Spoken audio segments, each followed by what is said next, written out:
Lightning like Steve McQueen. I'm in the fast lane when the light turns green. And I built tough, I ain't nothing but grit. Cause I made rugged blood, sweat, and spit. Yeah, like a horse I fly. Better push yourself in for a bumpy ride. I like to play hard, but I work harder. And I weather the storm cause I'm built stronger. What is up, ladies and gentlemen? We are back. We are live. It is the Freight Coach Morning Show, the top morning show in transportation, coming to you guys every single weekday, 8:30 a.m. Pacific, 10:30 Central, to break down some industry headlines and, most importantly, provide some actual insight into what you can do with all of this information. If this is your first time tuning in, welcome. This is the real side of freight, ladies and gentlemen. And what do I mean by this? I mean, I only speak to transportation professionals on this show, as well as my twice-a-week long-form podcast, because I want to talk to the individuals who have done what you're looking to do or who are currently doing what you're trying to achieve, so you can take that information, apply it, utilize it, and see a meaningful difference in your business and your life. It's one of the many, many reasons why I proudly fly this American flag behind me every single day. A, we're the greatest nation on earth, but B, I'm living my American dream, and I want to help each and every one of you live yours as well. It is Monday. It is Labor Day. It is a holiday. And yes, your boy's going live on this day because, frankly, I get to. And I also have work going on today. It's transportation. We always have shit happening in this industry. And, you know, furthermore, it's one of those things that I am nowhere near satisfied with where I'm at with my growth and my business and everything. So I need to take advantage of these times to continue to put in additional work to get better every single day. But before we go any further, as always, you guys, I got to give a shout out to my friends over at VHub. You guys, vhubapp.com. Whether you're a broker, carrier, or a shipper, we all need access to trailers, and we all like making money too. I'm pretty convinced of that. And that's what you get when you jump on VHub. You guys, you get paid to move these trailers that they have out there. And then they also have some long-term rentals that you can get on over on VHub. So what they're working on right now, you guys, is they have some 48-foot roll-up dry vans out in San Diego, California, needing to get out to Maquoketa, Iowa, and you get $1,800 per trailer. So if you have a customer where you can use that based out of SoCal, you can definitely jump on there. And then they also have San Diego, California, going to Mount Crawford, Virginia. And these are for some 53-foot swing door dry vans. You get paid $1,530 to do that. And then they also have Evansville, Wisconsin, going to Mississauga, Ontario, and you get $500 US to move that. And that's for a 53-foot swing door dry van as well. So hit them up, you guys, vhubapp.com. My man, Zach Lonergan and Stacy Steen, they'll be in the audience. Just do me a favor. Let them know that the Freight Coach sent you. Let me see here. Bill McIntyre, good morning to you as well, sir. And yeah, I know that not everybody tunes in on a holiday like they do normally during the week, but that's fine because, again, I'm going to go live every single day that I'm working. And, you know, and that's another thing too. I don't want anybody out there to essentially feel alone in these days when they think that they're the only one who's working, and you're looking at everybody else's fake social media about how everything's perfect in their life. And, you know, frankly, if you are able to take the day off today, I'm happy for you. Truly am. I'm glad that you're out there. I'm just not in that position. I got a lot going on in my companies and everything else. And I want to show everybody out there who is building their stuff that, you know, you're not alone. At the end of the day, if you're out there working today, I'm out there working. For the most part, it's not going to be an all-day event. I'm not going to sit here and say it's a normal work day, but, you know, I got a lot of stuff going on, and especially over the coming weeks here, I got a lot of travel on my schedule, and I need to make sure all of my stuff is done. And I think that, you know what, don't ever be ashamed for hustling and working for your dreams. I know that there's a lot of people out there who want to like shit all over hustle culture, but frankly, I don't give a shit. I'm going to do what I'm going to do every single day and continue to put in the work and put in the efforts, because, again, I'm nowhere near close to being satisfied with where I'm at. I'm proud of the progress that I've had, but I'm not satisfied, right? I know there's a long ways to go. Like, again, I'm doing this. My ultimate vision is to build the largest transportation company in North American history.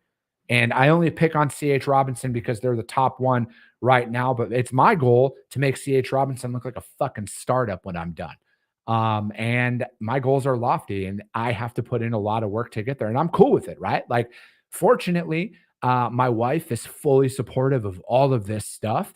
and she is 100% on board. And I am going to, again, that makes my life a hell of a lot easier. But I think, though, that don't be ashamed if you're out there working, if you're looking for ways to get better. And even if you don't have anything going on in your business today, what are you doing today to educate yourself, right? Like, I'm turning in, I guess I could technically say I'm an avid reader.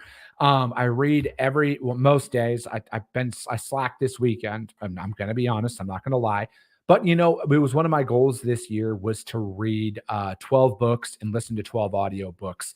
And I'm almost done with my 10th book of the year. And, I try and develop that out every single day. And that's another thing today. Like, what are you consuming? Are you just mindlessly scrolling through social media, looking at people ripping beers on the lake and everything else? And again, do your thing. I don't, but I'm out there and, I'm making sure I got my reading in. I followed my routine today. Again, I'm a creature of habit, went to the gym at the same time, did all that. I'm listening to a really good podcast right now. I'm actually listening to a couple. Well, one of them is an audio book.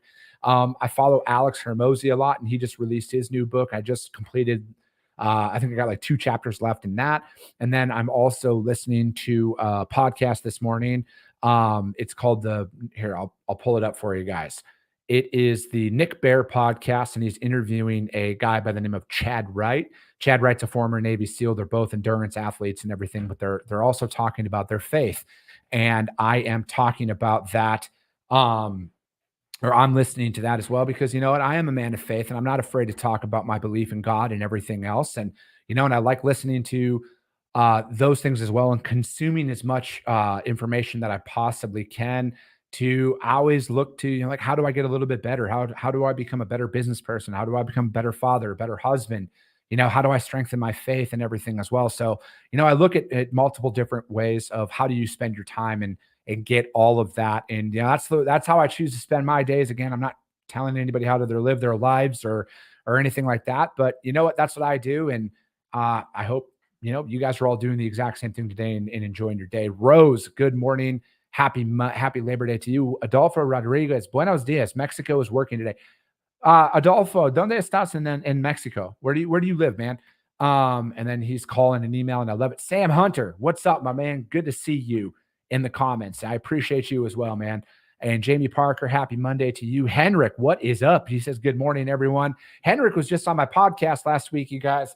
We talked about AI. We talked about bringing that in to the what their product does inside of warehousing and everything. It's a great episode. It was a great conversation. You guys hit it up. It was out there. Benjamin says freight waves. Listen to podcasts are really helpful as well. That's good, man. I'm glad you guys can get your information and your value from anyone and everywhere. Like, that's what I love the most about content, right? Because whether you get it from me and see value or somebody else and get value out of it, that's what it's all about to me, and my mission with all of this is just helping one person every single day. But we usually break down some articles on the show, and that's what we're going to do today.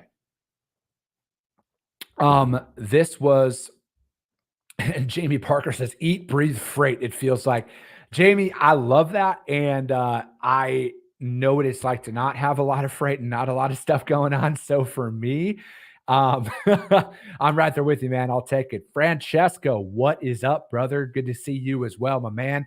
Adolfo, no, you're in San Antonio. We specialize in cross-border, so I'm getting, oh, nice, man.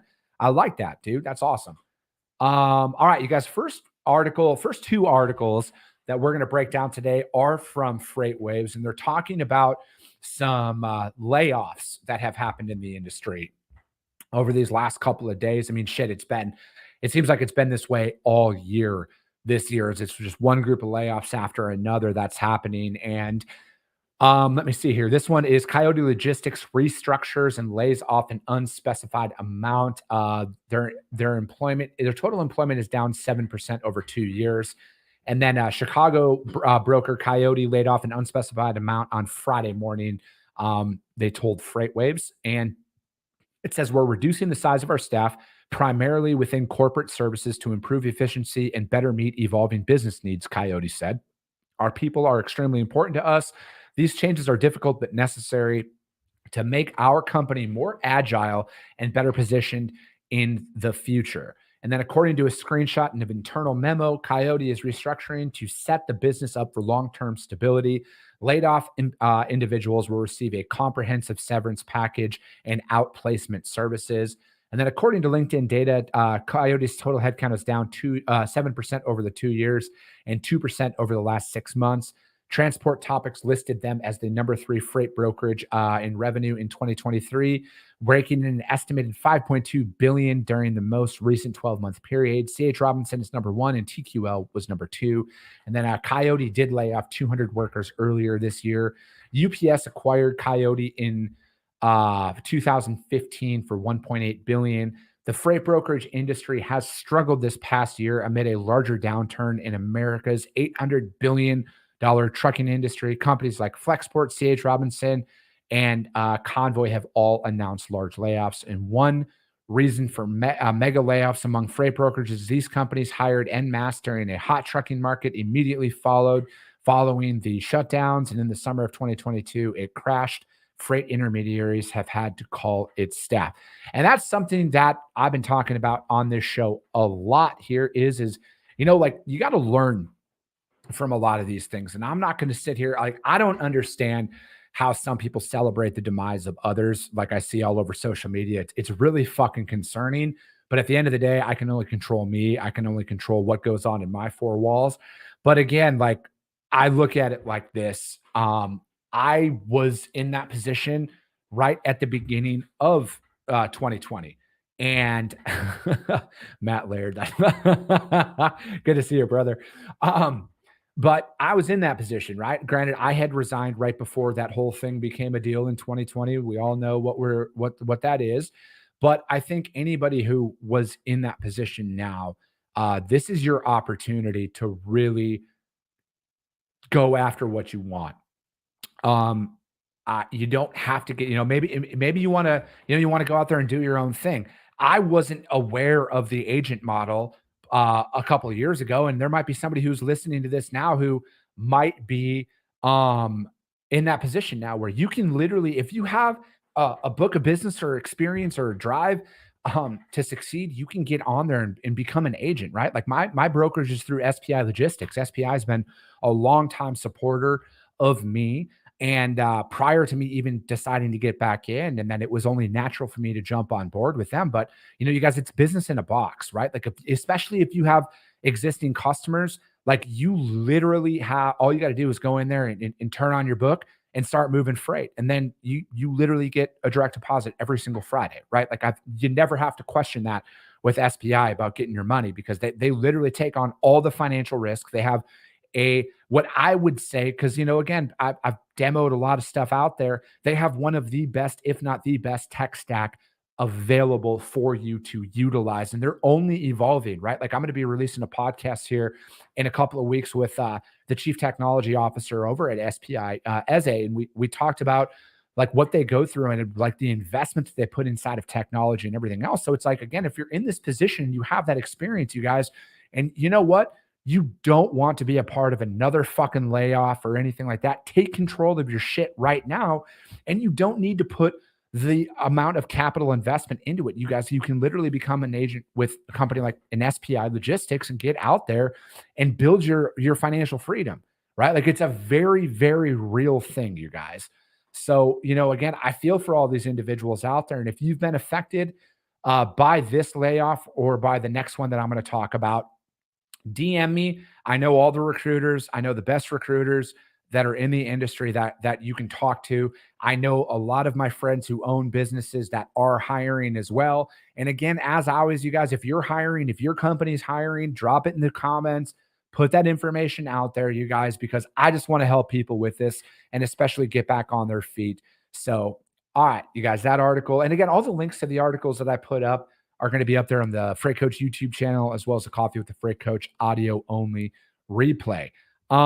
Next article, also from Freight Waves, and also about another group of layoffs that happened out there. Knight-Swift lays off employees after expressing market weakness. Multiple sources confirm that they laid off IT, HR, and other supporting roles. Knight-Swift, one of the largest trucking companies in the United States, is facing a tumultuous period marked by disappointing financial results and a bleak outlook for the year ahead. As a response to these challenges, this week the company has conducted a series of layoffs layoffs affecting an undisclosed number of employees at the company. These developments come on the heels of a second quarter earnings miss and a lowered full year earnings guidance, which has prompted the company to take cost cutting measures. A source close to the company said the layoffs are set to be completed by the end of the week. Laid off employees come from support departments in HR, IT, and other ancillary support roles. IT roles affected included analysts, scrum masters, quality analysts, product managers, and project managers. Another source within the organization that was affected by the layoffs indicated that the roles directly related to the company's core business functions, such as drivers, driver managers, and customer-facing roles, are not impacted by the layoffs. Some of the in the affected departments were even offered roles back into their previous work in core business functions.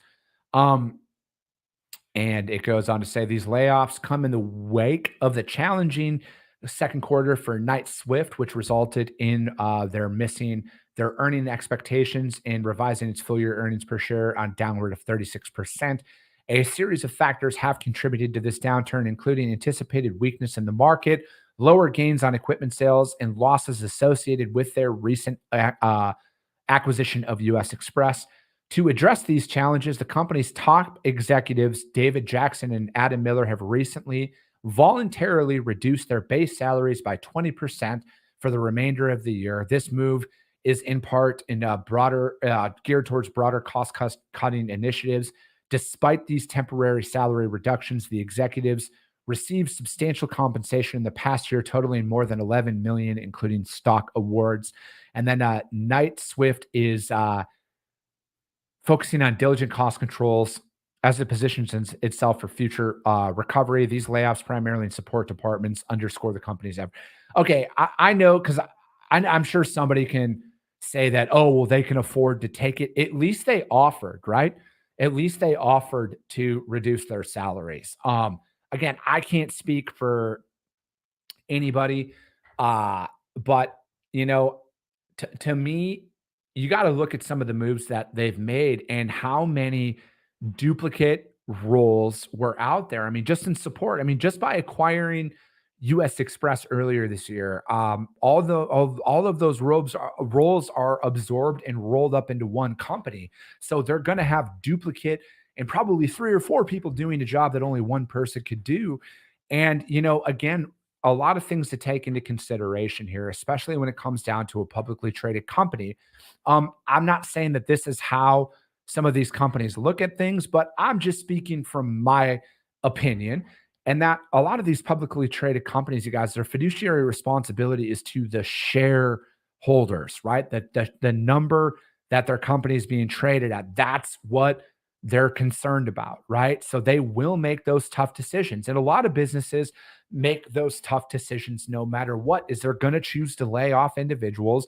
And you know what? It's good to see, though. Again, I read through the lines. I don't look at this overall thing. And at least some of these individuals that were affected were offered roles back in their previous roles that they were in. So, it looks like Knight-Swift did what they could in these opportunities to keep people placed. I'm sure I'll receive DMs saying that wasn't the case and everything else, but I'm just basing it off of the article that I'm reading right now. And again, at least they offered to take a dip in pay because I'm sure that they didn't have to, right? And it's you can take it for what it is in this one, but the market isn't what it was, and this is what happens. And and again, I think like with a lot of this, and I'll end this article because this isn't associated with it, but that article was also from FreightWaves talking about Knight-Swift laying off employees as well. Pay attention to these companies, and I wanted to close that part of it out because I'm not saying of the either two companies that I talked about with the layoffs and saying that they did this. Pay attention to these companies that mass laid off in 2020, then mass hired, and then now are laying individuals off again because, I think it speaks volumes of how some companies operate. Now I get it. Again, this is just I've never ran $1 billion organization yet. So I'll let you know my mindset when I'm there. But as of right now, it seems like a lot of these companies mass hired because there was an influx in business. They weren't prepared to take it on. They didn't want anything to go away. They had the revenue to sustain the added expenses of payroll. And then now that revenue has since went down because the chaos of all of that shit has subsided, they're going to terminate people, right? Because those companies got to protect the best interest of the company.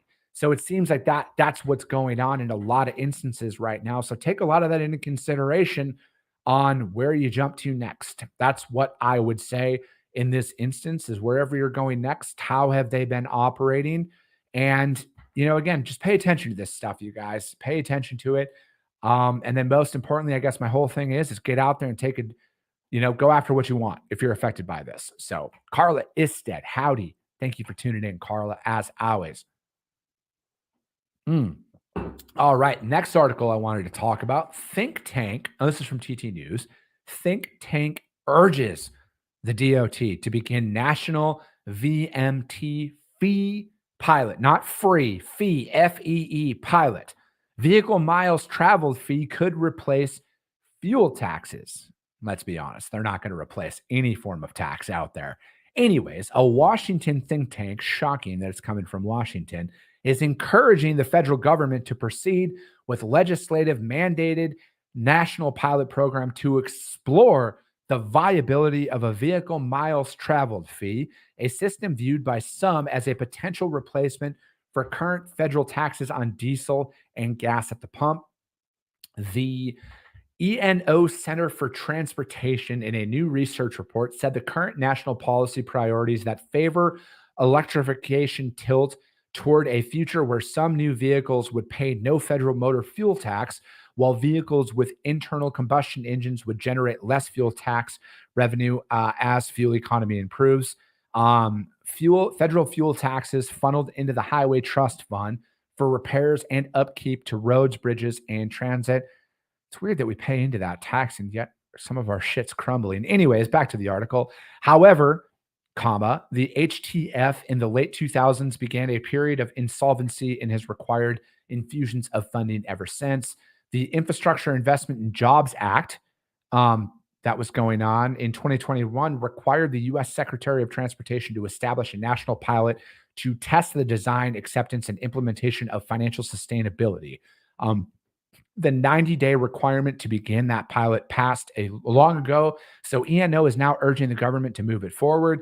Since running out of money in September of 2008, the HTF has required the infusion of $272 billion with a B in special transfers from general revenues in order to stay solvent. The report said in 2009, the National Surface Transportation Infrastructure Financing Company, concluded that the United States needed a new approach to transportation infrastructure funding.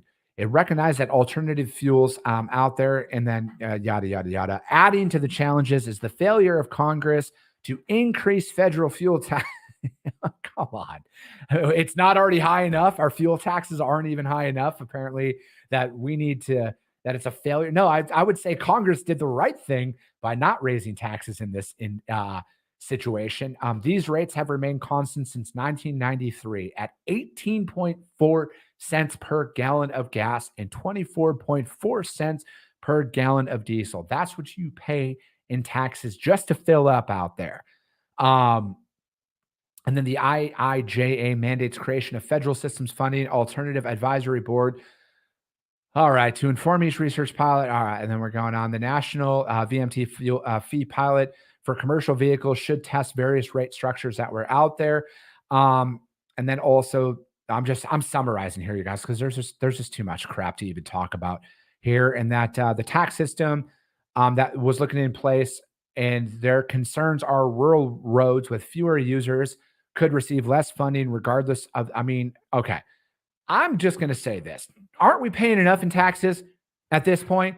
Like, really? And then that they're not just going to remove that, right? Like, it's not just going to be this is probably realistically something that they're going to look to instate on top of what we're already paying in fuel tax, right? So this, anytime that, like, what are they trying to, the vehicle miles traveled fee, I guarantee they're going to try and slip this bullshit in there before any of this stuff. That's exactly what we're going to pay. We're already paying enough in taxes, right?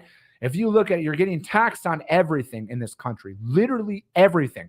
Why do we need another fee structure put in on top of this? I am 10,000% against this. And you can take this think tank and take it and put it somewhere where the sun doesn't shine, because this does not need anything. We do not need any more fees, any more taxes.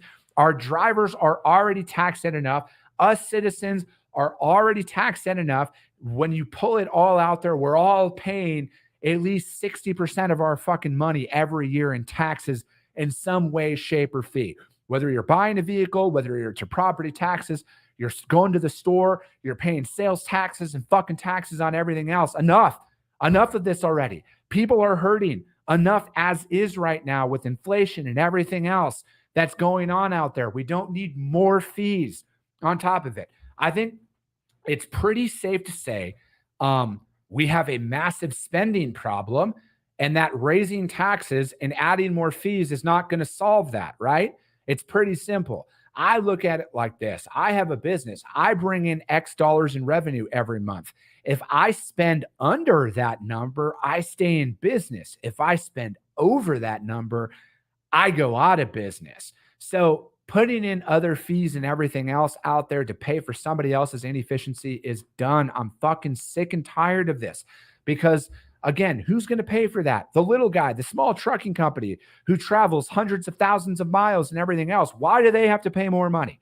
Honestly, why do they have to pay more money? It's insane. They're already paying enough in taxes. You're paying for all of that shit. You're paying 24 cents a gallon at the pump every single time you fill up. That's enough, right? Because again, you want to say that it's going to fix our roads, our infrastructure is fucking crumbling, right? Out of all the money that went into that infrastructure act out there, half of it is actually going to our infrastructure. Where's the other half going? Maybe you should start there. Instead of sending money to other places, we should fix our own country first. Anyways, that was a little bit of a tangent. I don't apologize for it, because it's the fucking truth. It's the fucking truth. We don't need to be taxed and feed it any more than we already are. If anything, they need to lower that shit at a very high level, because I'm sick and tired of seeing not only my monthly expenses go up every fucking month that are out there, and everything else. The cost of living that's out there is insane, and people are hurting. We do not need any more of this stuff. That article is from ttnews.com. Think tank urges DOT to begin national VMT fee pilot. No. And I can't speak for anybody but myself, but I assume that a lot of my trucker friends who are out there listening to that probably share that exact same sentiment. No. But anyways, you guys, that's going to be it for today. Yeah, Jamie, I'm sure somebody was on vacation for 90 days. But that's going to be it for today, you guys. And we'll be back tomorrow, though, you guys. We'll break down some more articles. And as always, if you guys got value in what you heard here today, subscribe to the show. That's all I can ask. If you want to share it out there to your network, great, because that's how we've grown into the top show, is because if you see value, your network's going to see value in it as well. I appreciate you guys. I love you guys. And we'll be back tomorrow, 8:30 a.m. Pacific, 10:30 Central, and we'll be talking to you soon.